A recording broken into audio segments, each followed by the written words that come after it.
Welcome everyone to my channel. It's great to have you. Today's topic is a very large topic, and it's one that's probably going to take 2 or 3 videos for me to get through. I'll try to keep them all at around 10 to 12-minute lengths, so they're bite-sized. The topic I'm talking about is growing old in America. The golden years, or more like the lead years. Now, the reason why I phrase it that way is because we've always been taught since we were little that when you grow old, especially in the United States, we're told, those are your golden years. Well, as history has shown in America as you grow older, they indeed are not your golden years. They are just you growing older. So I call them the lead years, and that would be L-E-A-D, the lead years, because it's the opposite of gold. It's more like a gray, and also because lead is weighty and heavy. And what's weighing us down as we get older, particularly in the United States? Well, I'm going to focus on 6 things. I'm not going to, like I said, I'm not going to cover everything in one video, but let me go ahead and get started. The first thing that really kind of weighs you down as you get older is your body starts to break down.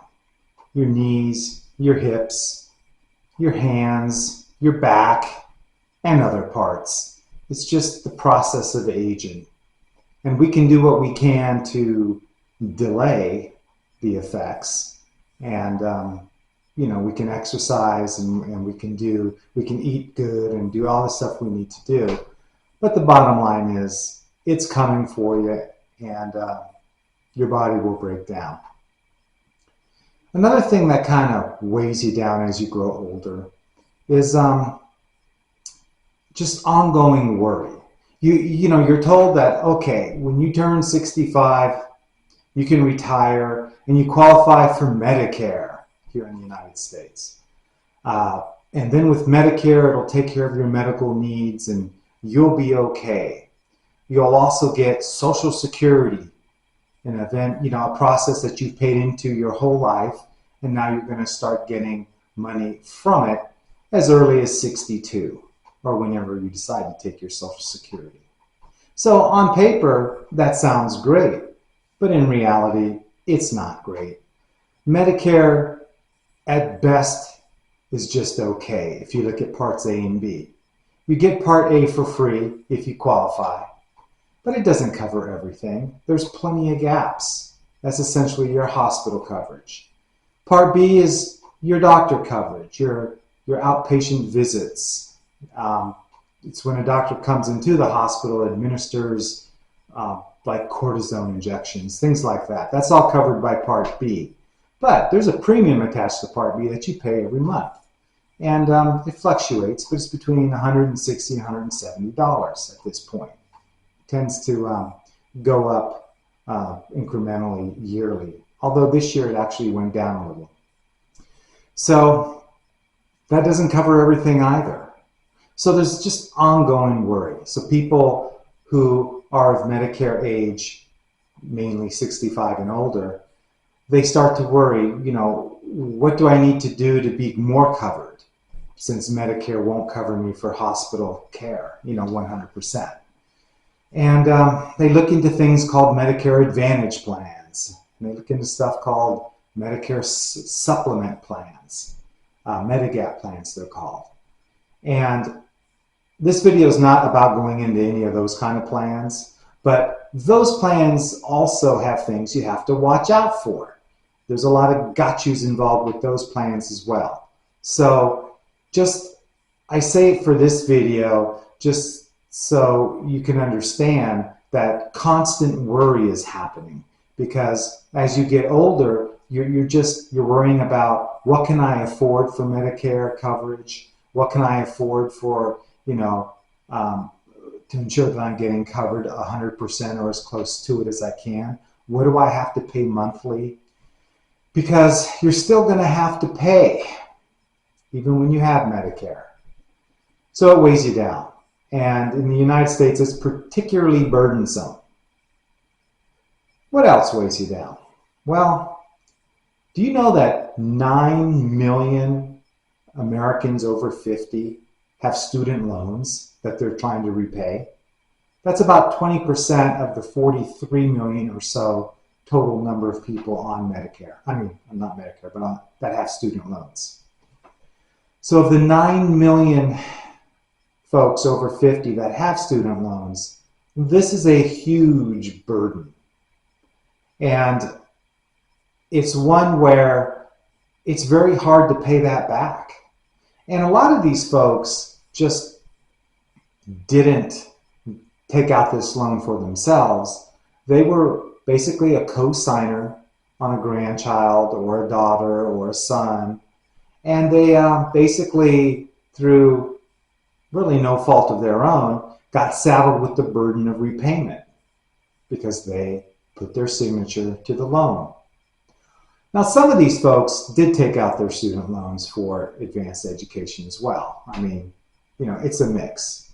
But still, when you have a fixed income, if your primary income is Social Security, which in and of itself is no guarantee for the next 15 years down the road, who knows what will happen to Social Security in the next 5 to 7 years. So there's a fixed income that you have to start getting used to when you are retired and you're taking Social Security. If you're lucky enough to have a pension, well, bless you. You're very fortunate. Most people don't. So some folks can also take a pension. Also, retirees, a chunk of them have some amount in a 401k or 403b.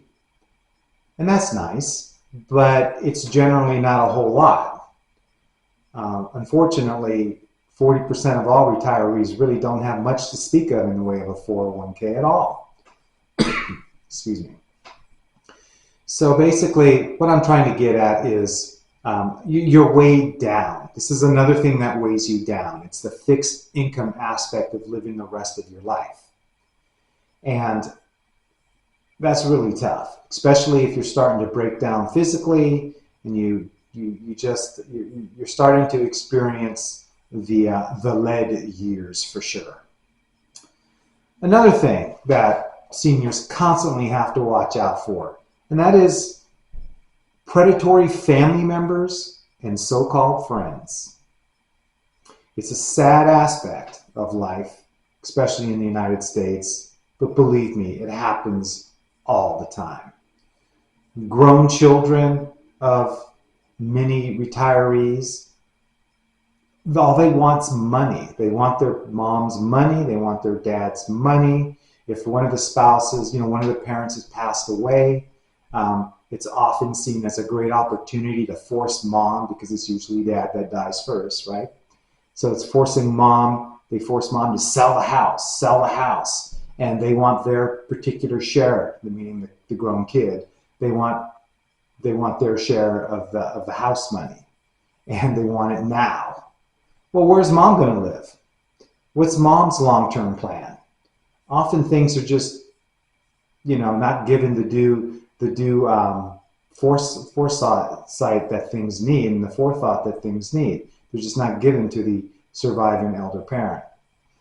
So that happens all the time, and it's something that retired folks have to really watch out for. They have to watch out for their family and friends, because at the end of the day, many of them are coming after their money too. But again, I'm not painting with a broad stroke brush here too much. I mean, there are plenty of great grown kids, but I'm just saying there's a huge number that aren't so great. What else weighs you down as you're retired in this country of the United States? Well, how about scams? Scams are just perfect little tools that criminals use to extort money from old people. And they trick them out of their money in just terrible ways. And I have a list here of the types of scams that are really popular. According to the National Council of Aging, these are some of the most common scams for old people. Government impersonation scams, sweepstakes scams, robocall scams, internet and email fraud, Medicare and health insurance scams, investment scams, and romance scams.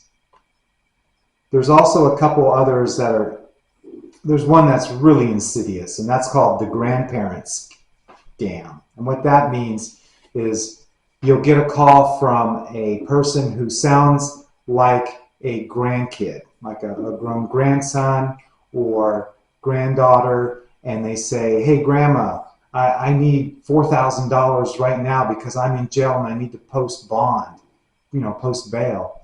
And it gets worse. It could be thousands and thousands of dollars when this scam is in effect. And that happens quite frequently where, older grandparents are scammed out of money thinking they're helping their grandkid, their grown grandkid. So these are just some of the scams out there. And I'm going to have a video dedicated, I think, to these scams in the future. But that's something that also weighs you down, right? And then finally, just the general modern day perception of older people in the United States. Just the general view that the older people in the US are just not heard, they're not valued, they're not taken care of, and that just seems to be the prevailing attitudes. If you're old in America, you're just not valued. People don't want to listen to you, You're kind of put in a corner. You're thrown in a nursing home. A lot of Americans don't even take in their elder grandparents. Several do, but a lot of them don't. And it's not the culture of this country to do that. So I'm going to continue this video in the next segment. I'm going to go into more of these issues that I've introduced, and I'm going to go through some data from a couple research studies that have happened concerning aging in America. And I'm going to get into the scams as well in a deeper way. So look for my next video.